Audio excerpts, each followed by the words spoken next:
क्या कभी आपने सोचा है कि शॉर्ट टर्म में स्टॉक के प्राइसेस इतने ज्यादा ऊपर नीचे क्यों होते हैं और लॉन्ग टर्म में स्टॉक मार्केट हमेशा ऊपर क्यों जाता है, और क्या हम गिरते हुए स्टॉक मार्केट से पैसा बना सकते हैं? और अगर आप स्टॉक मार्केट के गिरने पर बहुत ज्यादा पैनिक करते हो तो इस वीडियो को देखने के बाद आपका स्टॉक मार्केट से जो डर है वो खत्म होने वाला है। तो इस वीडियो को लास्ट तक जरूर देखना। आपके मन में भी ये क्वेश्चन होगा कि क्या हम गिरते हुए स्टॉक मार्केट से पैसा बना सकते हैं, तो उस चीज के बारे में आज हम बात करने वाले हैं। बट आपको एक चीज पता होनी चाहिए कि शॉर्ट टर्म में स्टॉक प्राइसेस इतना ज्यादा ऊपर नीचे क्यों होते हैं और लॉन्ग टर्म में स्टॉक मार्केट हमेशा ऊपर क्यों जाता है। इसे हम एक एग्जांपल के थ्रू समझते हैं। जैसे अगर आप सब्जी मंडी में जाते हो और आपको पता चलता है कि इस साल एप्पल की सप्लाई बहुत कम है और एप्पल की जो डिमांड है वो काफी ज्यादा है, तो इससे क्या होगा कि अगर एप्पल की सप्लाई कम है और डिमांड ज्यादा है तो एप्पल के प्राइसेस बहुत ज्यादा इंक्रीज हो जाएंगे। और अगर एप्पल की सप्लाई बहुत ज्यादा हो जाती है, यानी इस साल एप्पल की खेती काफी अच्छी हुई है और एप्पल की सप्लाई काफी ज्यादा है, एप्पल की डिमांड उतनी नहीं है, तो वहां पर जो एप्पल के प्राइसेस हैं बहुत ज्यादा गिर जाएंगे। यानी एप्पल अब आप काफी कम प्राइस में खरीद सकते हो। जैसा कि आपने देखा कि किसी भी चीज की जो प्राइस है वो सप्लाई और डिमांड पे बहुत ज्यादा डिपेंड करती है, और ऐसे ही स्टॉक मार्केट में होता है। फॉर एग्जाम्पल, अगर किसी कंपनी के शेयर्स को खरीदने वाले बहुत ज्यादा लोग हैं और बेचने वाले काफी कम लोग हैं, तो उस शेयर का प्राइस बहुत ज्यादा इंक्रीज हो जाएगा। और वहीं अगर उस कंपनी के शेयर्स को बेचने वाले बहुत ज्यादा लोग हैं और खरीदने वाले काफी कम लोग हैं, तो उस कंपनी का शेयर बहुत ज्यादा गिर जाएगा। और इसलिए आप देखते हो कि स्टॉक मार्केट शॉर्ट टर्म में बहुत ज्यादा वोलेटाइल होती है, स्टॉक प्राइस में बहुत ज्यादा उतार चढ़ाव देखने को मिलते हैं। बट इस सप्लाई और डिमांड को इफेक्ट करने वाले काफी ज्यादा फैक्टर्स होते हैं जो कि शॉर्ट टर्म में शेयर प्राइस को बहुत ज्यादा इफेक्ट करते हैं, जिसके बारे में हम आगे बात करने वाले हैं। सेकंड रीजन है न्यूज,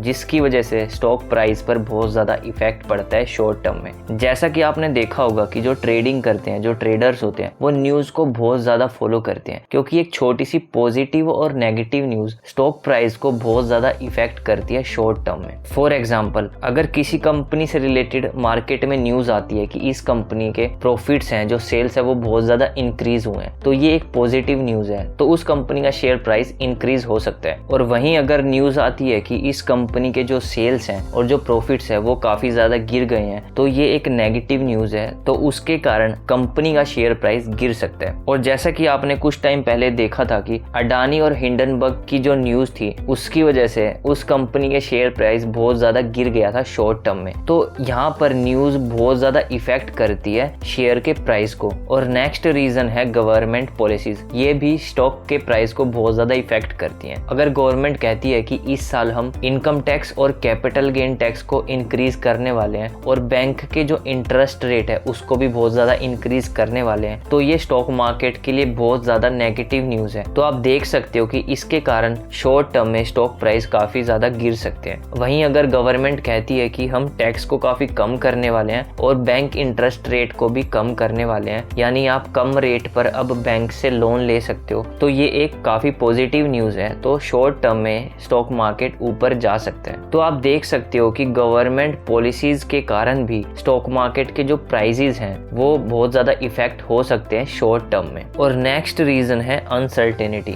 जैसा कि आप सबको पता है कि जब 2020 में कोविड आया था तो किसी को कुछ नहीं पता था कि आगे क्या होने वाला है, जिसके कारण स्टॉक मार्केट बहुत ज्यादा गिर गया था, क्योंकि यहाँ पर सब कुछ लॉकडाउन हो गया था और किसी को कुछ नहीं पता था कि लॉन्ग टर्म में क्या होने वाला है, तो इसलिए स्टॉक के प्राइसेस बहुत ज्यादा गिर गए थे। तो इन चीजों पर किसी का कंट्रोल नहीं होता, तो इन्हें अनसर्टेनिटी फैक्टर्स कहा जाता है, जिसके कारण स्टॉक मार्केट के जो प्राइस है बहुत ज्यादा गिर सकते हैं। और वहीं अगर किसी कंट्री में वॉर जैसी सिचुएशन हो जाती है तो उस केस में भी स्टॉक मार्केट बहुत ज्यादा गिर सकता है। तो अनसर्टेनिटी के कारण भी स्टॉक मार्केट के जो प्राइसेस हैं शॉर्ट टर्म में बहुत ज्यादा ऊपर नीचे हो सकते हैं, तो आपको ये चीज हमेशा ध्यान रखनी चाहिए। नेक्स्ट रीजन है इकोनॉमिक फैक्टर्स। इकोनॉमिक फैक्टर्स में हम इन्फ्लेशन या जीडीपी ग्रोथ को ले सकते हैं। अगर किसी कंट्री की जीडीपी ग्रो नहीं कर रही है और इन्फ्लेशन काफी ज्यादा है, तो ये स्टॉक मार्केट के लिए बहुत ज्यादा नेगेटिव न्यूज है, तो वहां पर शॉर्ट टर्म में या लॉन्ग टर्म में स्टॉक मार्केट बहुत ज्यादा गिर सकता है। और वहीं अगर जीडीपी बहुत ज्यादा ग्रो कर रही है और किसी कंट्री की जो इन्फ्लेशन है वो बहुत ज्यादा कंट्रोल में है, तो लॉन्ग टर्म में और शॉर्ट टर्म में स्टॉक मार्केट काफी अच्छा परफॉर्म कर सकती है। अगर हम लॉन्ग टर्म की बात करें, अगर आप 5 साल 10 साल 15 साल के लिए इन्वेस्ट करते हो, तो स्टॉक के प्राइसेस किस चीज पर बहुत ज़्यादा डिपेंड करते हैं। तो सबसे ज़्यादा जो चीज़ लॉन्ग टर्म में जो स्टॉक को इफेक्ट करती है वो होती है कंपनी के फंडामेंटल्स। तो फंडामेंटल्स का मतलब होता है कि अगर कंपनी का मैनेजमेंट, कंपनी के फाइनेंशियल्स और कंपनी के जो प्रोडक्ट्स हैं और जो कंपनी का बिजनेस है वो काफ़ी अच्छा है, तो लॉन्ग टर्म में कंपनी का शेयर प्राइस डेफिनेटली इंक्रीज होगा। फॉर एग्जाम्पल, अगर कंपनी का year on year profit, company की सेल्स काफ़ी ज़्यादा इंक्रीज हो रही है हर साल और कंपनी पे डेट काफ़ी कम है और कंपनी का कैश फ्लो भी पॉजिटिव है और जो कंपनी का मैनेजमेंट है वो भी काफ़ी अच्छा है, तो लॉन्ग टर्म में उस कंपनी का शेयर प्राइस आपको काफ़ी अच्छे रिटर्न्स दे सकते हैं। हो सकता है कि शॉर्ट टर्म में वो शेयर प्राइस टेम्परेरी इशू के कारण बहुत ज़्यादा ऊपर नीचे या गिर सकते हैं, बट अगर हम लॉन्ग टर्म की बात करें, अगर ये सभी चीज़ें कंपनी में अच्छी हैं, अगर कंपनी फंडामेंटली स्ट्रॉन्ग है, तो डेफिनेटली लॉन्ग टर्म में वो कंपनी का शेयर प्राइस ऊपर ही जाएगा। फॉर एग्जाम्पल, अगर किसी कंपनी का शेयर प्राइस शॉर्ट टर्म में बहुत ज़्यादा इंक्रीज हो रहा है और वहीं अगर कंपनी फंडामेंटली स्ट्रॉन्ग नहीं है, तो वो शेयर लॉन्ग टर्म में अच्छा परफॉर्म नहीं कर सकता। बट काफ़ी लोगों को लगता है कि अगर हम किसी भी कंपनी में, किसी भी शेयर में लॉन्ग टर्म के लिए इन्वेस्ट कर देंगे तो वहाँ पर हमें प्रॉफिट ही होगा, बट ऐसा नहीं होता। मैं आपको ऐसी बहुत सारी कंपनीज या शेयर्स बता सकता हूँ कि अगर आपने लॉन्ग टर्म के लिए इनमें इन्वेस्ट किया होता 10 साल 15 साल के लिए, तो वहाँ पर आपको बहुत ज़्यादा लॉस हो सकता था। तो आपको एक चीज़ हमेशा ध्यान रखनी चाहिए, अगर कंपनी फंडामेंटली स्ट्रॉन्ग है बट शॉर्ट टर्म में हो सकता है वो अच्छा परफॉर्म ना करे किसी कारण से, बट लॉन्ग टर्म में वो हमेशा अच्छा ही परफॉर्म करेगी। तो आपने समझा कि शॉर्ट टर्म और लॉन्ग टर्म में शेयर के प्राइस कैसे डिसाइड होते हैं। तो फाइनली अब बात करते हैं कि क्या हम गिरते हुए स्टॉक मार्केट से, गिरते हुए स्टॉक प्राइस से पैसा बना सकते हैं लॉन्ग टर्म में। तो इसको समझने के लिए आपको कुछ बेसिक चीज़ों को समझना होगा। जैसे अगर आप लॉन्ग टर्म के लिए इन्वेस्ट करते हो तो आप फंडामेंटली स्ट्रॉन्ग कंपनी में ही इन्वेस्ट करोगे। फॉर एग्जाम्पल, आपने ABC कंपनी में इन्वेस्ट किया और आपने उसका एनालिसिस किया और वो काफ़ी फंडामेंटली काफ़ी अच्छी कंपनी है, तो आपने उस कंपनी के शेयर को 100 रुपये पे बाय किया और फ्यूचर में कुछ शॉर्ट टर्म रीजन की वजह से, किसी न्यूज़ की वजह से या टेम्परेरी इशू के कारण उस कंपनी का शेयर प्राइस गिरकर 90 रुपये पर आ जाता है, तो वहां पर आपको उस कंपनी के शेयर को और ज़्यादा खरीदना चाहिए। और अगर वो जितना ज़्यादा गिरता है वहां पर आपको उस कंपनी के उतने ज़्यादा ही शेयर्स मिलेंगे, क्योंकि वहां पर आप बहुत कम प्राइस पर उस कंपनी के शेयर्स को बाय कर रहे हो और जिससे कि आपकी जो एवरेज बाइंग वैल्यू है वो बहुत ज़्यादा कम हो जाएगी और लॉन्ग टर्म में आप उस शेयर से काफ़ी ज़्यादा रिटर्न्स बना सकते हो। बट आपको एक चीज़ हमेशा ध्यान रखनी चाहिए कि अगर शेयर प्राइस किसी टेम्परेरी इशू की वजह से गिर रहा है तो वहाँ पर आपको इन्वेस्ट करना चाहिए। अगर उस कंपनी में बहुत ज़्यादा प्रॉब्लम है, यानी प्रमोटर्स कुछ गलत एक्टिविटीज़ कर रहे हैं या कंपनी के बिजनेस मॉडल में बहुत ज़्यादा प्रॉब्लम्स हैं, तो वहाँ पर आपको इन्वेस्ट करने से थोड़ा बचना चाहिए। तो आपको ये चीज़ें एनालाइज करने से ही पता चलती हैं कि आपको किस कंपनी में इन्वेस्ट करना चाहिए और किस कंपनी में नहीं करना चाहिए। तो आई होप आपको समझ आया होगा कि स्टॉक के प्राइसेस कैसे ऊपर नीचे होते हैं, किन किन रीजंस की वजह से ऊपर नीचे होते हैं और कैसे आप गिरते हुए स्टॉक प्राइस से काफ़ी अच्छे रिटर्न्स बना सकते हो लॉन्ग टर्म में। सो मिलते हैं नेक्स्ट वीडियो में, तब तक के लिए कीप लर्निंग, कीप ग्रोइंग।